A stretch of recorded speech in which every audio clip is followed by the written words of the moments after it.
Hi, I'm Casey, host of the Casefile podcast. Today, I want to talk to you about Boost Mobile, offering reliable nationwide coverage backed by a 30-day money-back guarantee. Love your service or get your money back, no questions asked.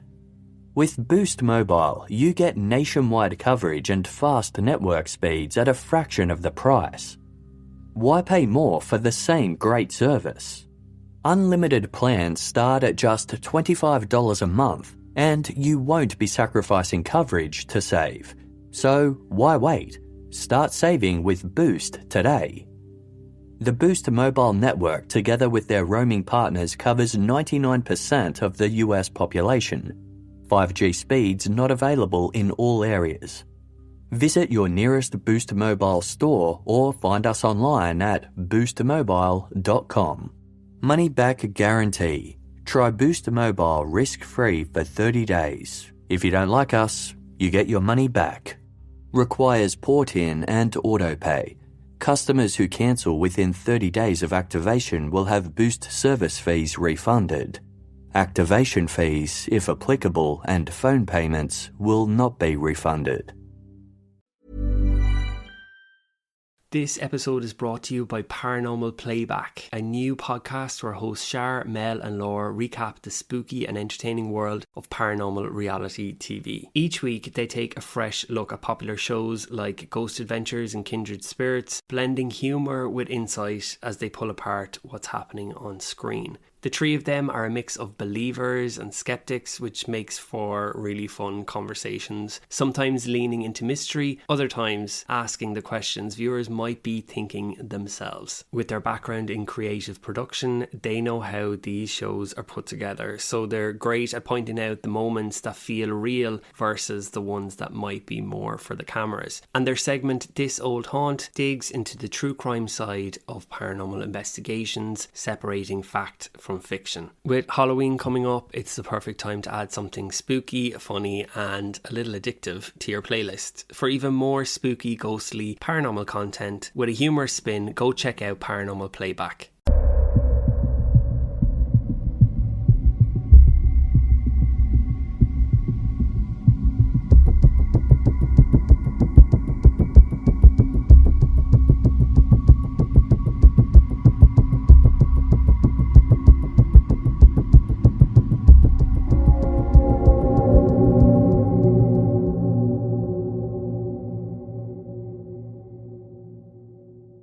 Welcome back to another episode of Scary. If you're new here, my name is Will, and each week I narrate your real-life paranormal encounters, as well as cover some well-known paranormal cases along the way. Before we get into this week's episode, I want to say a special thank you to our new Patreon subscribers, who are Natalie Hayes, Vicky Russell, Simon Hart, Astrid Hoyland, Ronnie Lowe, Simon Latwell, Lisa Watts, Candice, Ian Robertson and Reese Clark. Thank you so much for signing up to the show, and as always, if this is something you're interested in, you can find a link in this episode's show notes where you'll gain access to exclusive scary episodes and ad-free main episodes, and a new Patreon episode will drop this weekend. But now, let's get into our next paranormal encounter.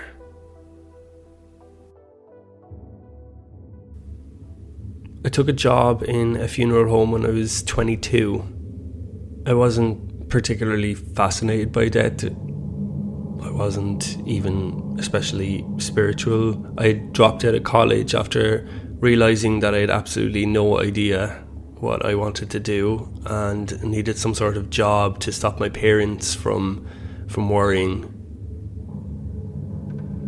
It was supposed to be temporary, just a few months maybe.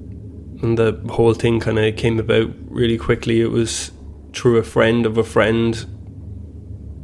Next thing I knew, I was doing my first shift there. I had promised myself that it was only until I got my head straight and figured out what career path I wanted to go in. Or I guess it was just one of those little white lies you use to make yourself feel like you're not completely lost. The role itself wasn't dramatic. I wasn't embalming or dressing bodies or anything intense. I think my official title was faculty assistant, which sounded vaguely important, but mostly meant doing small, quiet tasks, setting up the chairs in the viewing rooms, switching out flower arrangements, polishing the brass door handles, making tea or coffee for families. Sometimes I vacuumed. Sometimes I stood around pretending to look busy. There was a type of quiet rhythm to the place that I didn't expect. I thought it would be dark and morbid and kind of suffocating, but honestly, I want to say it wasn't. The funeral home was gentle somehow. Still, there was a weird sort of peace that kind of hung in the air. The staff were kind, maybe a little bit odd. Most of them had been working there for years, and they all had this kind of soft calm to them. Almost like what you would mentally think a librarian is like, if that makes any sense. My manager, Kathy, had this way of whispering even when she didn't need to. And Brian, the guy who handled the grounds and the cremation side, told the worst jokes imaginable, like really bottom of the barrel type stuff. But even that somehow fit the mood of the place. There were moments when I forgot that I was working in a funeral home.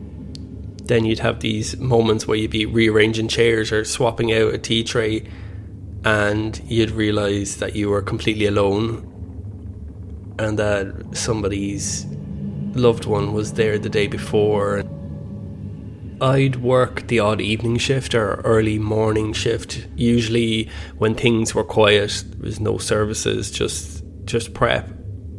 And in those moments I'd sometimes find myself slowing down just to enjoy the silence. My home life was crazy.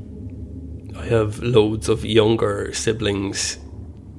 It sounds strange to say, but that was the first time in my life where I didn't feel like I had to rush anything. It sometimes felt like you were expected to take your time. I remember one of the directors, Malcolm, once said that people always assume that funeral homes are haunted. He laughed when he said it, like it was the most overused joke in the book.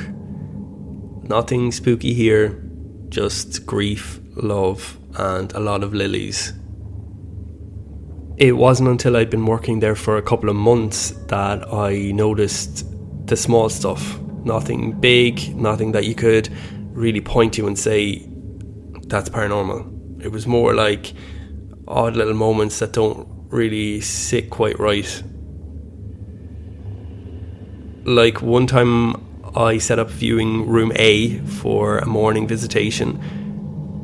I'd placed a fresh flower arrangement on the table by the casket and remember going to get the vacuum, and when I came back maybe 4 minutes later, the arrangement had tipped over. Not like it had gently fallen, it was completely upside down. The vase hadn't smashed.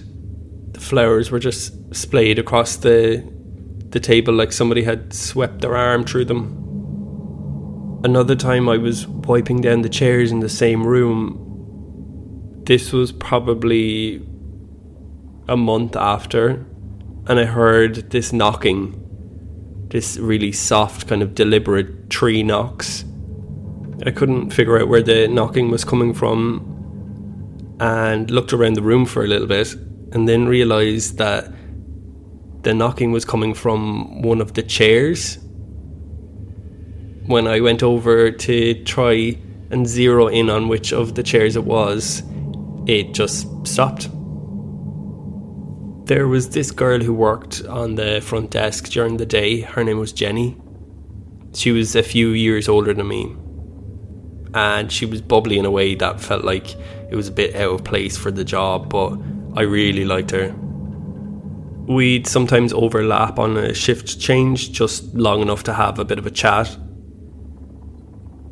One evening we were both making some coffee in the staff kitchen, and she turned around and said, "You've heard something, haven't you?" I hadn't told anybody that I heard anything in any room, or that the flower arrangement had been knocked over. So I said, "Heard what?" And she gave me this look and said, "I've heard some weird things in here." She said that she had been closing up late one night, a couple of months before I started. Everything was shut down, no services scheduled for the next day. And she was just making this final sweep to make sure all the lights were off and the doors were locked. And she passed one of the viewing rooms, and she said she heard somebody whisper her name, not once but twice. She said she heard it in her ear, like as if someone was leaning over her shoulder. And when she turned around, obviously thinking that maybe it was Kathy messing with her, there was nobody there. The lights were off. There was absolutely nobody in the building. I asked her if she thought it was a ghost, and she said, "I don't know. Whatever it wasn't trying to scare me. It just knew my name. That's what got me." I thought about that for the rest of the day. How could you not be scared about somebody invisible that's saying your name in a building and you're on your own? A few days later, something else happened. There was going to be a family viewing later, so I was setting up the photo table. It was the usual stuff: a framed portrait, candles, a small memory book for people to write down messages.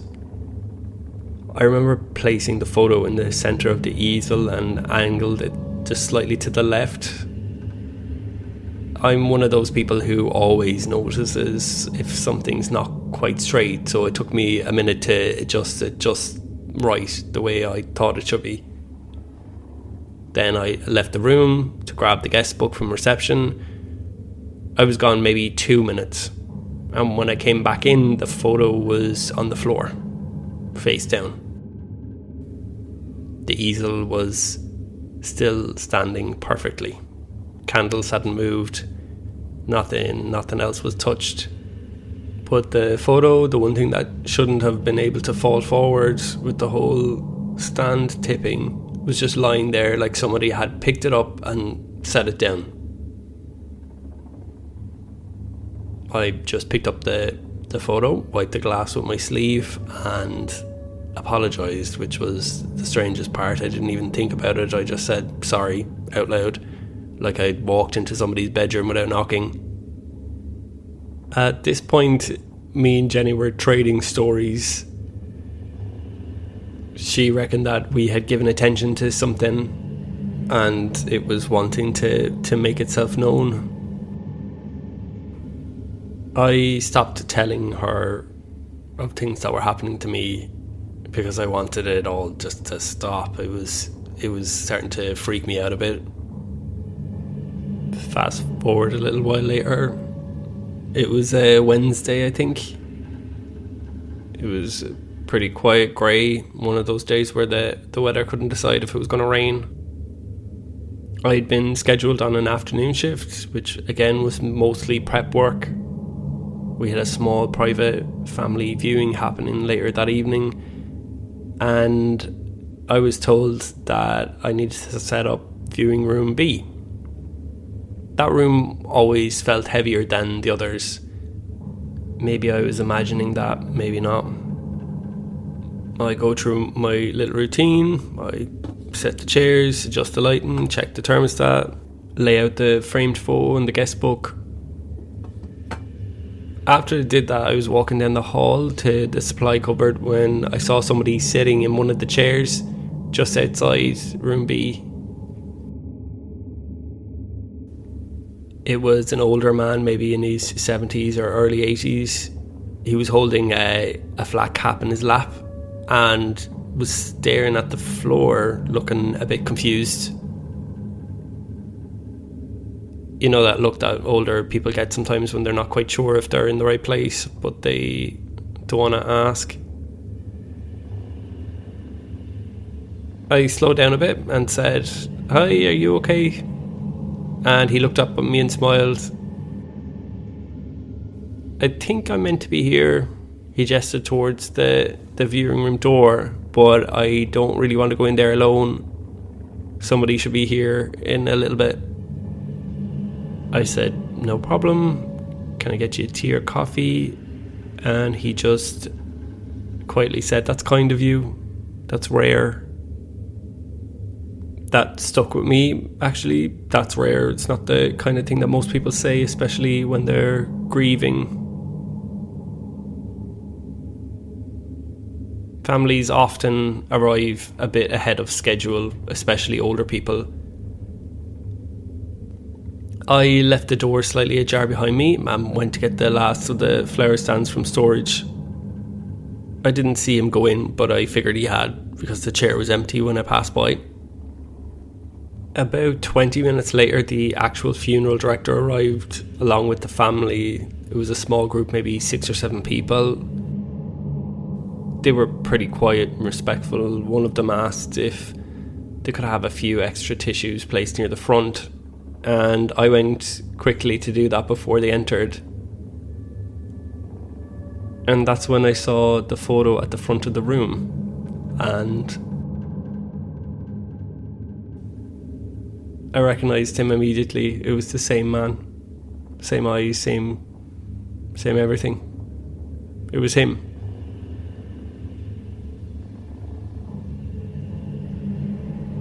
My heart was thudding. I couldn't believe it. I wanted to tell them that I just saw him outside, but I couldn't. You couldn't. You can't say that to a family that's grieving. I didn't tell anyone. I didn't tell Kathy, didn't tell Jenny. Not even weeks later, when we're all sitting around in the break room talking about a paranormal show that they were both watching, I just kept it to myself. I don't know why or how I saw that man, or why he showed himself to me. Eventually I moved on. I ended up going back to college, did other things, but I still think about that guy and the chair in the hallway and how real he was. Thank you, Brian, for sending in your paranormal experience. I always wonder what it was like to work in a funeral home, and I can now write it on a list of places where I do not want to work.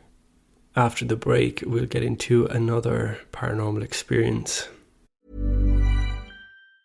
Fall is all about cozy comforts, but when you're prioritizing your health, it's easy to feel like you're missing out. With Hero Bread, you can enjoy all your fall favorites because they're made with Hero Bread sliced bread loaves, tortillas, bagels, dinner rolls, and more. Try their all-new Hero Noodles with 12 grams of protein and just 80 calories. So skip replacing every carb with cauliflower and indulge in your breakfast, lunch, and dinner time favorites while still hitting your goals. From breakfast bagels and meal prepped enchiladas to mouth-watering burgers and cheesy noodles. You won't believe Hero Bread's options have 0 to 5 grams net carbs and are high fiber from the taste and texture. They've even got small batch drops of indulgent favorites like the popular Hero Croissant. And right now, Hero Bread is offering 10% off your order. Go to hero.co and use code FALL25 at checkout. That's fall25 at hero.co. All figures are per serving of Hero Bread. Contains 2 to 18 grams of fat per serving. See the product nutrition panels on hero.co for more information. If your small business has a problem, you could say, "Ugh, just my luck." but you should say, Like a good neighbor, State Farm is there. and we'll help get you back in business. Like a good neighbor, State Farm is there. Hey, hate to do this. Could we reschedule Our morning hike. I was just about to ask the same. next week? Yes, it's Dunkin' Original Blend time. Staying at home with Dunkin'? Don't mind if I do. The home with Dunkin' is where you want to be. Just in, Thousands of winter arrivals at your Nordstrom Rack store. Save up to 70% on coats, slippers, and cashmere from Kate Spade, New York, Vince, UGG, Levi's, and more. Check out these boots. They've got the best gifts. My holiday shopping hack? Join the Nordy Club. Get an extra 5% off every Rack purchase with your Nordstrom credit card. Plus, buy it online and pick it up in store the same day for free. Big gifts, big perks. That's why you Rack.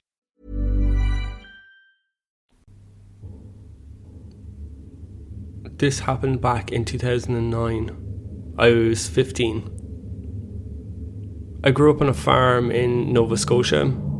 Pretty remote, lots of woods, and very little going on except for chores and whatever trouble we could find ourselves in as kids.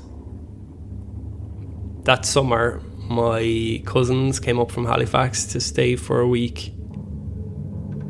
And we had a bit of a tradition where we would camp out near the edge of the woods behind the farmhouse.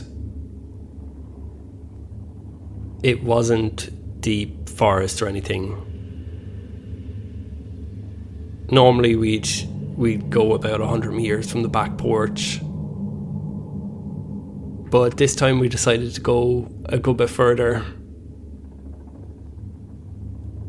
That night we were lying in the tent. It must have been close to midnight.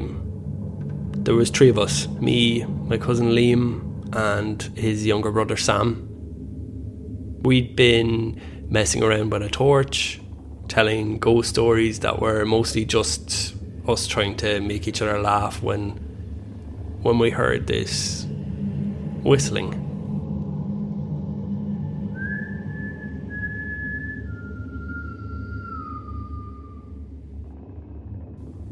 I don't know what we thought it was at first. You could say it was the wind, but it wasn't. It was slow. It was a human whistle, like somebody walking and whistling a tune. And it seemed pretty close. We all went completely quiet. Not even breathing, just listening. There was no footsteps and there was no movement in the grass outside. Just the whistle.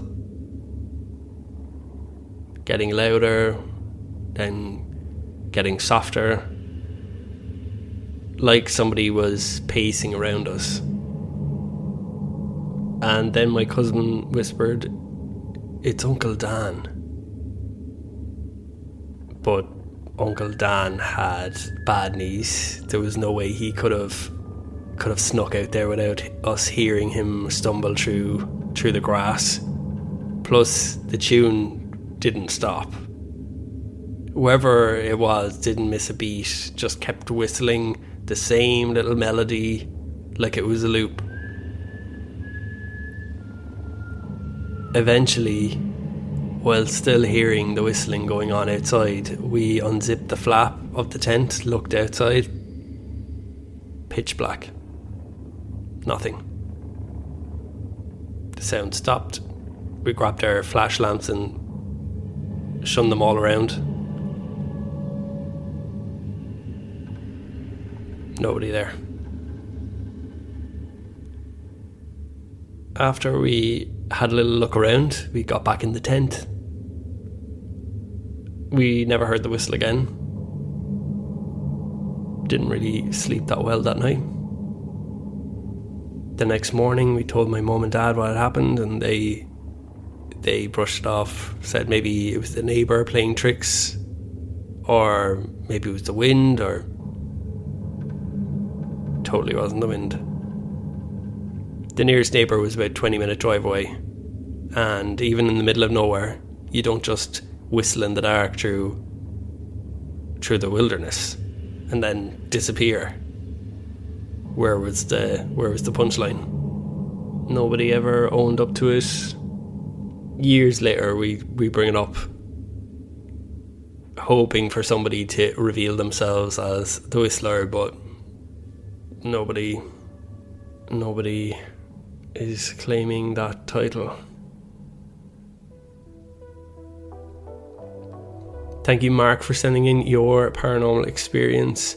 I've had a few people reach out and say that they have a story, but the story is small and short and they don't know if it's worthwhile sending into the show. Please don't let that put you off. Send in your experiences. I would love to hear them and I would love to narrate them on the show. And having said that, I have accidentally lost some people's stories. So if you have sent in any of your experiences in the month of January or February of this year, I would really, really appreciate it if you could maybe resend them. I'm so sorry. And if you have your own paranormal experience that you'd like me to narrate in the show, you can send it to scaryaparanormalpodcast@gmail.com and it just might get made into a future episode. Thank you, as always, for listening to the show. Make sure to tell a friend. Make sure to press that follow button so you don't miss any future episodes. And join me next week for another episode of Scary. AI is transforming customer service. It's real and it works. And with Finn, we've built the #1 AI agent for customer service. We're seeing lots of cases where it's solving up to 90% of real queries for real businesses. This includes the real-world complex stuff like issuing a refund or cancelling an order. And we also see it when Finn goes up against competitors. It's top of all the performance benchmarks, top of the G2 leaderboard, and if you're not happy, we'll refund you up to $1 million, which I think says it all. Check it out for yourself at fin.ai. Streaming is changing the way we watch live sports. And your internet connection can be the difference between catching the game-winning touchdown as it happens or hearing about it from your neighbor's cheers. That's why Comcast is building the network of the future. Using cutting-edge AI and edge computing technology, we're bringing fans closer to the action in stunning high definition with ultra-low latency. It's not just fast, it's game-changing. Learn more at ComcastCorporation.com/sports. Let's say your small business has a problem, like maybe one of your doggy daycare customers had an accident. You might say something like, "Doggone it! Hi, Chihuahua!" Holy schnauzers. But if you need someone who can actually help, just say, "Like a good neighbor, State Farm is there." And get help filing a claim from your local State Farm agent. For your small business insurance needs, like a good neighbor, State Farm is there.